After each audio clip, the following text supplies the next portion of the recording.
Bienvenue dans le deuxième épisode de Singulier, le podcast qui va t'aider à t'aimer et te faire accepter tel que tu es afin de faire de ta différence une force.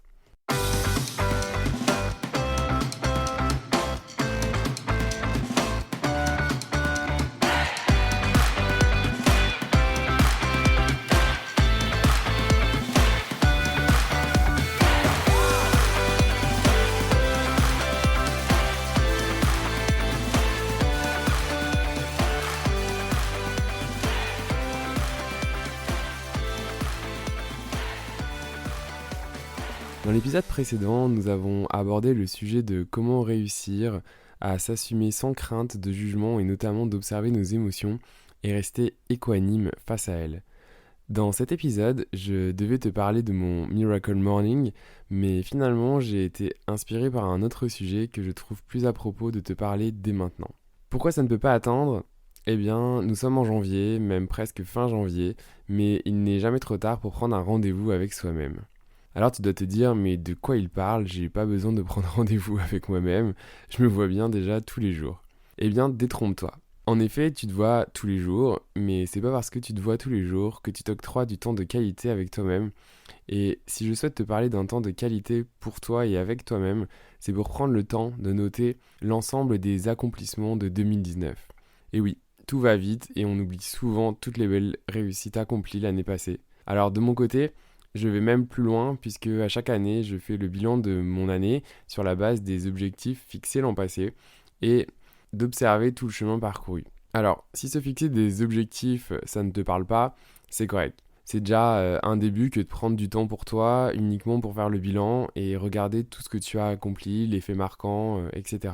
Je te propose de regarder ensemble dans un premier temps comment faire le bilan de l'année passée et ensuite comment définir notre liste d'envies ou d'objectifs pour 2020. Déjà, la première chose à faire, c'est de choisir un moment où tu vas pouvoir prendre le temps et être dans un bon état d'esprit. C'est-à-dire pas trop stressé ou entre deux actions. Il faut que ton cerveau soit disponible et que tu puisses donc prendre du temps de qualité. De mon côté, en général, je bloque 1-2 heures, plutôt le week-end. Je me pose à mon bureau avec un bon thé chaud, un carnet et mon agenda. Et je commence par observer le mois de janvier et observer quels ont été les faits marquants, les choses dont je suis fier, les apprentissages que j'ai tirés de certains événements, les risques pris et les opportunités saisies. Et je les liste mois par mois dans mon carnet. De mon côté, sachant qu'en 2019, j'ai commencé une nouvelle routine, celle d'écrire chaque jour, je relis également toutes les notes écrites sur le premier mois pour m'aider à percevoir et noter les choses que je ne verrai pas dans mon agenda. Si toi, tu n'as pas pris de notes, c'est correct. Il faut bien commencer à un moment. Passer ton agenda mois par mois va déjà te permettre de te remémorer certaines choses. Ensuite, si tu souhaites aller plus loin pour l'année prochaine, tu peux toi aussi noter à chaque jour tes succès, tes faits marquants, etc. Moi, je trouve ça super intéressant de relire ensuite tout ça en fin d'année. Cela me permet vraiment d'apprécier mon évolution. Si tu veux en savoir plus sur comment tenir un carnet, tu as vraiment plein de vidéos sur YouTube. Moi, je fais un mix de bullet journal avec des trackers. Je traque tous les jours, par exemple, si j'ai mangé végétarien, si j'ai fait mon sport, ma méditation, etc. Plus, à chaque jour, j'écris en free flow, c'est-à-dire qu'en gros, j'écris le flow de mes pensées, ce qui me vient en tête, les choses que j'ai envie de noter, plus axé sur des faits marquants, mes émotions et les choses dont je suis fier, où j'ai de la gratitude. J'adore faire cet exercice, me remémorer tout ce que j'ai fait en 2019, car la plupart du temps, on minimise tout ce qu'on a fait, et bien évidemment, on a une vision biaisée sur son année, et notamment que les derniers mois. C'est un peu comme pour les revues annuelles avec ton manager, où si tu notes pas au fur et à mesure, et bah, tu fais plutôt une revue des 2 derniers mois. Une fois l'exercice terminé, eh bien, ça te donne une belle idée de tout ce que tu as accompli sur 2019. Bravo, il n'y a pas de petits accomplissements, mais que de grandes réussites. Si comme moi tu as fait le bilan de tes objectifs, ne te juge pas, sois bienveillant envers toi-même car il y a sûrement des objectifs atteints et pour ceux non atteints, il est vraiment important d'analyser quelles ont été les raisons de la non-atteinte. Parfois c'est juste quelque chose qui en cours de route ne nous parle plus ou quelque chose que l'on ne voulait pas vraiment au final.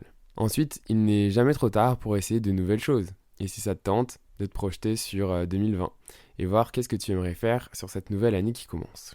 Moi, j'aime bien commencer par définir le thème de mon année. Par exemple, en 2019, c'était être à l'écoute de moi-même.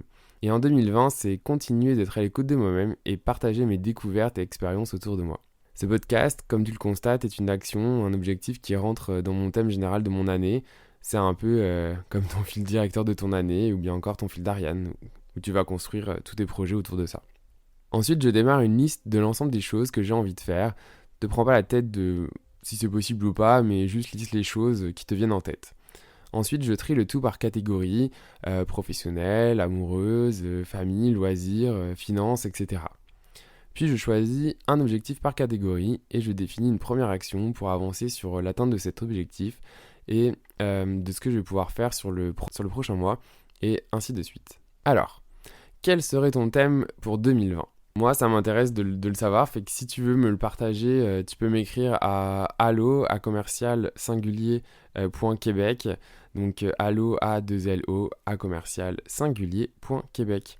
N'hésite pas aussi si tu as des questions, il me fera plaisir de te répondre et de t'aider. N'oublie pas que tu es unique, que tu n'as pas besoin des autres pour savoir qui tu es, car seul toi le sais. Merci pour ton écoute et rendez-vous dans 2 semaines pour le prochain épisode où on parlera bien cette fois du Miracle Morning et comment cette routine peut t'aider au quotidien à te remettre au centre de ton attention et à atteindre tes objectifs. Si tu as aimé cet épisode, n'hésite pas à le partager ou même à l'envoyer à l'un de tes amis si tu penses que ça pourrait l'aider. Tu peux même t'abonner au podcast pour ne pas louper le prochain épisode. Tu peux aussi suivre la page Facebook sous l'identifiant Je suis singulier pour suivre l'actualité du podcast. N'hésite pas à me laisser un commentaire sur la page, je suis toujours très intéressé de te lire.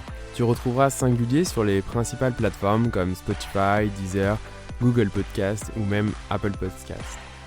À la prochaine, prends soin de toi et sois heureux.